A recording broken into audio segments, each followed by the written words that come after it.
লোভ, মরিচিকা, মায়াজাল। এই মায়াজালে আমরা আটকে আছি, ফলে মৃত্যুর কথা আমরা ভুলে গিয়েছি। পাগলের মতো ছুটছি, আরো টাকা লাগবে, আরো খ্যাতি লাগবে, আরো যশ লাগবে, আরো দাপট লাগবে। আমার এত টাকা দিয়ে কি হবে? এত সম্পদ দিয়ে কি হবে? এত ব্যস্ততা দিয়ে কি হবে তোমার? স্টপ, থামুন, অনেক হয়েছে। আন্না, থামুন, take a rest, take a breath and think about death. Think that you have to go back to your Lord. একটু বসেন না, একটু ভাবেন যে আমাকে চলে যেতে হবে, চলে যেতে হবে। এই কোলাহল, এই ব্যস্ততা, এগুলো থাকবে, থাকবো না আমি। সাইয়েদনা ওমর ফারুক বলেছেন, মুতু ক্বাবলা আন তামুতু, মরার আগে একবার মরো। হাসিবু ক্বাবলা আন তুহাসাবু আলাইকুম, তোমার হিসাব নেওয়ার আগে তুমি একবার নিজের হিসাবটা করো না। কাগজ বের করে একটু লিখো না কি কি ভালো কাজ করছিলা, যেগুলো দিয়ে নাজাতের ওসিলা হতে পারে। 1 2 3, আর কি কি আকাম কুকাম করছো দেখো না, লিখে দেখো তোমার অবস্থাটা কি। মরার আগে একবার মরো। মরার আগে খাটের মধ্যে শুয়ে শটান করে চোখ বন্ধ করে একবার মরার ভান করে দেখেন কেমন লাগে। চোখটা বন্ধ করেন আর ভাবেন আপনি নাই, কি কি হতে পারে ভাবেন। আপনার ছেলে মেয়েরা কান্না জুড়ে দিবে, আপনার প্রাণের স্ত্রী বিলাপ শুরু করে দিবে, বন্ধু বান্ধবের চিৎকার আর মাতম, স্থানীয় এলাকার মসজিদে ঘোষণা, অমুক এলাকার নিবাসী অমুক ভাই অমুকের ছেলে অমুক দুনিয়ায় নাই। সব আত্মীয়রা চলে আসবে, ফেসবুকে স্ট্যাটাস দেয়া হবে, সবাই সবাইকে জানাবে বিকাল 4টায় অমুক হাই স্কুল ময়দানে আপনার জানাজা। ছুটে আসবে, সবাই ছুটে আসবে আপনাকে শেষ বিদায় দিতে, গুড বাই জানানোর জন্য, আল ওয়াদা, বিদায় জানাতে আসবে সবাই। 4 তাকবীর দিয়ে আপনার জানাজা হবে, অশ্রুসিক্ত জানাজায় আপনার বিদায় হবে। কাঠের খাটিয়ার মধ্যে করে কাঁধে তুলে আপনার কবরে নেওয়া হবে। আগে থেকে খুঁড়ে রাখা কবরটার মধ্যে আপনারে বিছিয়ে দেয়া হবে। বাঁশের কচি দিয়ে তার উপরে মাটির চাপা দিয়ে সব চলে যাবে। ভাবেন না একবার চোখ বন্ধ করে, this is the circle of life, this is the nature of life. এটা সবার হবে, আমার হবে, আপনার হবে। এত মায়া, এত ভালোবাসা কই যাবে?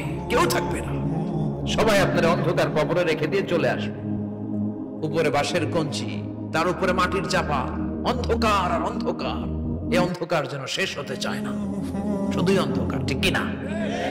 এজন্য আমাদের চলে যেতে হবে। দাদা গেল, চাচা গেল, মামা গেল, আমাদেরকেও যেতে হবে। জোরে কোন ঠিক কিনা? একদিন মাটির ভেতরে হবে ঘরে মন আমার, কেন বন্ধ দালান ঘর? প্রাণ পাখি উড়ে যাবে পিঞ্জর ছেড়ে,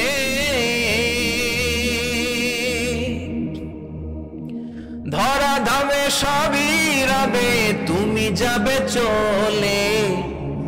বন্ধু বান্ধব যত, মাতা পিতা যারা সুত, সবই হবে তোমার পরে। মন আমার কেন বন্ধ দালান ঘর? একদিন মাটির ভেতরে হবে ঘরে মন আমার, কেন বন্ধ দালান ঘর? ঠিক কিনা? সব করে থাকবে, চলে যেতে হবে আমাদেরকে। এজন্য আখিরাতের কথা যেন আমাদের স্মরণ হয়। বিশ্বনবী বলতেন, নাহাইতুকুম আন জিয়ারাতিল কুবুর, আমি তোমাদেরকে কবর জিয়ারত করতে আগে নিষেধ করতাম, কিন্তু এখন নিষেধাজ্ঞা প্রত্যাহার করে নিলাম। এখন সব সময় তোমরা কবরের সামনে যাবা আর জিয়ারত করবা। কবরস্থানে জানতো বড়ুয়া কৃষ্ণপুরের এই গ্রামের কবরস্থান আছে কোন দিকে? পূর্ব দিকে আছে, গোখরার জলের ওদিকে। যান আপনারা, একটু যাবেন, একটু গেলে আখিরাতের কথাটা স্মরণ হবে। ওখানে ছোট শিশুরা শুয়ে আছে, কিশোর যুবকরা আছে, আপনার মতো তাগড়া যুবক, মুরব্বীরা আছে। এরা এই এলাকায় থাকতো, এরা আকাশ থেকে নেমে আসে না, এই এলাকার সন্তান, আজ নাই। একটা সার্টেন পিরিয়ড শেষে আপনিও থাকবেন না।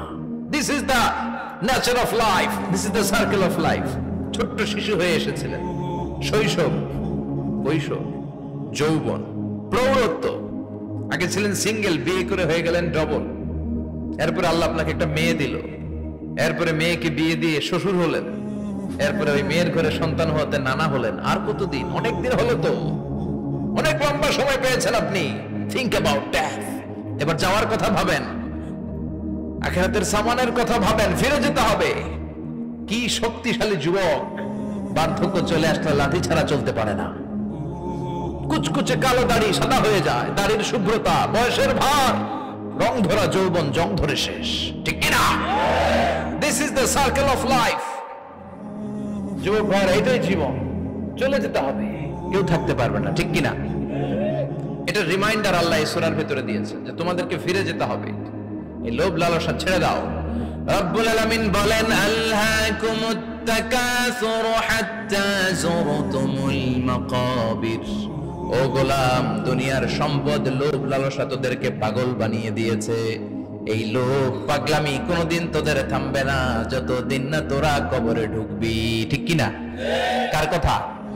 আল্লাহ বললেন, দুনিয়ার সম্পদ আর লোভ আর মোহে তোমরা গাফেল হয়ে গিয়েছো। আখিরাতের কথা বেমালুম তোমরা ভুলে গিয়েছো, কিন্তু আখিরাতে তোমাদের যেতেই হবে, কবরের বাড়িতে তোমাদের ঢুকতেই হবে, ঠিক কিনা? যেতেই হবে, আমরা ভুলে যাই। আলহাকুমুত তাকাসুর, অতিরিক্ত পাওয়ার লোভ, বেশি বেশি খাওয়ার লোভ, বেশি বেশি জমানোর লোভ মানুষকে গাফেল বানিয়ে দিয়েছে। এটা মানুষের স্বভাব, আরো চাই আরো চাই, এই স্বভাবটা আছে না নাই? দেখবেন ছোট বাচ্চারা মসজিদের দোয়া অনুষ্ঠান শেষে জিলাপি দেয় না? বড় কৃষ্ণপুর কি দেয়? আগে বাতাসা দিত না, এখন কি দেয়? জিলাপি দেয়, মিষ্টি দেয়। তো মসজিদের 2-3 গেট থেকে যদি দেয়, ছোট বাচ্চারা দেখবেন এদিক দিয়ে কয়েকটা নিয়ে আবার ওই গেটে লাইন ধরে। ওর হাত হলো ছোট হাত, ওর হাত ভর্তি জিলাপি, আর নেওয়ার জায়গা না, এরপর আরেক জায়গায় লাইন ধরছে, আরো লাগবে আরো লাগবে, এই আরো আরো আরো চাই। এই স্বভাবটাই মানুষকে কুড়ে কুড়ে শেষ করে দিয়েছে। এত লাগবে কেন তোমার? চাহিদার কোনো শেষ নাই, unlimited demand of human being. যার আছে বেশি তার চাই বেশি, যার সাইকেল আছে তার হুন্ডা চাই, হুন্ডা আছে তো প্রাইভেট কার চাই, প্রাইভেট কার আছে তো প্লেন চাই, প্লেন আছে তো হেলিকপ্টার চাই, হেলিকপ্টার আছে তো ওইটা চাই, ওইটা আছে তো সেটা চাই, ঠিক কিনা? এলাকার মেম্বার যে হয়েছে চেয়ারম্যান হতে চায়, আছে না নাই? চেয়ারম্যান সাহেব এমপি হতে চায়, আছে না নাই? এমপি সাহেব মন্ত্রী হতে চায়, আছে না নাই? মন্ত্রী সাহেব প্রধানমন্ত্রী হতে চায়, আছে না নাই? কিন্তু এই দেশে সুযোগ নাই। কথা কন, এই দেশে প্রধানমন্ত্রী সিলেক্টেড, 2-3 জনের বাইরে কেউ প্রধানমন্ত্রী হতে পারবি না, ঠিক কিনা? আমার এই জীবনে তো আমি 2-3 জনই দেখলাম। বেগম খালেদা জিয়া, মাননীয় প্রধানমন্ত্রী শেখ হাসিনার ছোট্টবেলা দেখেছি এরশাদকে, আমরা তখন ছোট। তো মানুষের চাহিদার কোনো শেষ নাই, যার আছে বেশি তার চাই বেশি। এজন্য বিষ্ণু বলেছেন, উনজুরু ইলা মান হুয়া আসফালা মিন, তোমার চেয়ে যে খারাপ আছে ওর দিকে তাকাও। ওয়ালা তানজুর মান হুয়া আ'লা মিন, তোমার চেয়ে যে ভালো আছে ওর দিকে তাকায়ও না, তোমার চেয়ে যে খারাপ অবস্থানে আছে ওর দিকে তাকাও। অনেকে নিজের অবস্থান নিয়ে সুখী না, এরকম আছে না নাই?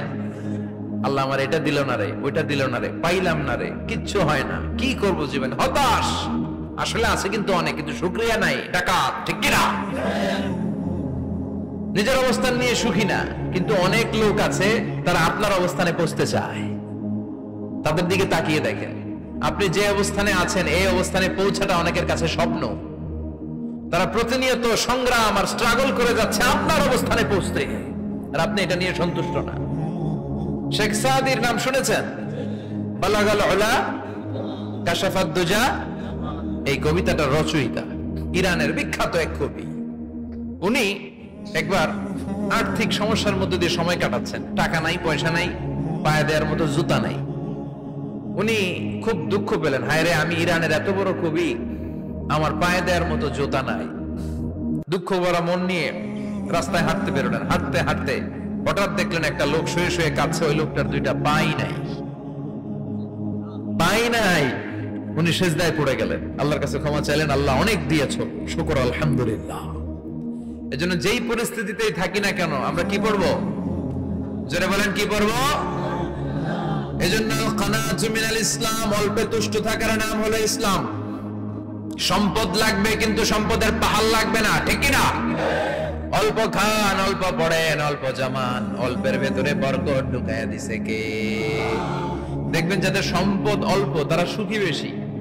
জরিপে এটা দেখা গিয়েছে, অনেক সার্ভেতে এটা এসেছে, যারা সম্পদশালী এরা দুঃখী বেশি, এদের দুঃখ বেশি, টেনশন বেশি, খুব স্বাভাবিক। টাকা যার বেশি রোগ তার বেশি, টাকা যার বেশি টেনশন তার বেশি, টাকা যার বেশি ঘরে শান্তি তার কম। আছে না নাই? ঘরের ভিতরে অশান্তি, ছেলে কথা শোনে না, ছেলে টানে গাঞ্জা, মেয়ে করে পরকিয়া। আছে না নাই? স্ত্রী কথা শোনে না, ভালোবাসা নাই, ঘরটা জাহান্নামের টুকরা। রোগ বালাই, এক একটা হসপিটাল বিল পরিশোধ করতে মাসে 5 লাখ 10 লাখ। আছে না নাই? কিছু খেতে পারে না, ডাক্তার একেবারে ডায়েট মেনু বেঁধে দিয়েছে। Diet, very diet menu. এটা এটা এটা এটা কিছুই খাবেন না, শুধু গরু খাবেন না, খাসি খাবেন না, চিংড়ি খাবেন না, খালি ঘাস খাবেন। ইচ্ছে মতো ঘাস খাবেন, মানে ঘাস জাতীয় যত আইটেম আছে সব খাবেন। শাক খাবেন, সবজি খাবেন, সালাদ খাবেন। গরু, চিংড়ি, মুরগি, গোশত, ইলিশ কিছু খেতে পারে না। তাহলে রোগ বেশি, খাওয়ার মজা নাই, ঘরে সাংসারিক শান্তি নাই, খালি ব্যারাম আর ব্যারাম। ঠিক কিনা? কিন্তু সম্পদের পাহাড় গড়েছে। আর অল্প যারা খায়, অল্প পড়ে, রিক্সাওয়ালা, কুলিওয়ালা, অল্প বেতনের চাকরি, কিন্তু হক হালালি মেনে চলে, দেখবেন শান্তি আছে অনেক। হ্যাঁ, বাসা ভাড়া দেয়, ফ্যামিলি চালায়, বাচ্চাদের স্কুল বিল, এরপরও মাস শেষে 1-2 হাজার টাকা হাতে থেকে যায়। আর ওর প্রতি মাসে 10 কোটি টাকা ইনকাম, তারপরও ব্যাংকের ঋণ আছে না নাই? সুখ কারে বলে? কিভাবে আপনি সুখকে ডিফাইন করবেন? সুখ তো টাকায় কিনা যায় না, শান্তি টাকা দিয়ে হয় না। শান্তি দেওয়ার মালিক কে? শান্তি আছে অল্প খেয়ে শুকর করার মধ্যে, শান্তি আছে আলহামদুলিল্লাহর মধ্যে। চিল্লায় বলেন ঠিক কিনা? এজন্য অল্প খাবো, অল্প পড়বো, অল্প জামাবো, অল্পের ভেতরে বরকত দিয়েছে কে? দেখেন, ধনী ভাইরা খেতে পারে না, কিন্তু রিকশালার কি সমস্যা হয়? রিকশালারা সব খেতে পারে। কুলিওয়ালা, দিন মজুর, এরা একেবারে স্লিম, সুঠাম দেহি, মেদহীন পেট, পেটে কোনো মেদ নাই, ভুড়ি নাই। আর কোটিপতিদের মেদ আসারা নাই, এত বড় বড় পেট। ঠিক কিনা? আমাদেরও পেট আছে, তবে হালাল পেট। এটা হারাম টাকা দিয়ে এই ভুড়ি বানাই নাই আমরা। ছেলে বলেন ঠিক কিনা? রিকশাওয়ালা, কুলিওয়ালা নিজেও নামাজ পড়ে, বউ নামাজ পড়ে, বাচ্চাটাও নামাজ পড়ে, রিকশা চালায় আর জিকির করে লা ইলাহা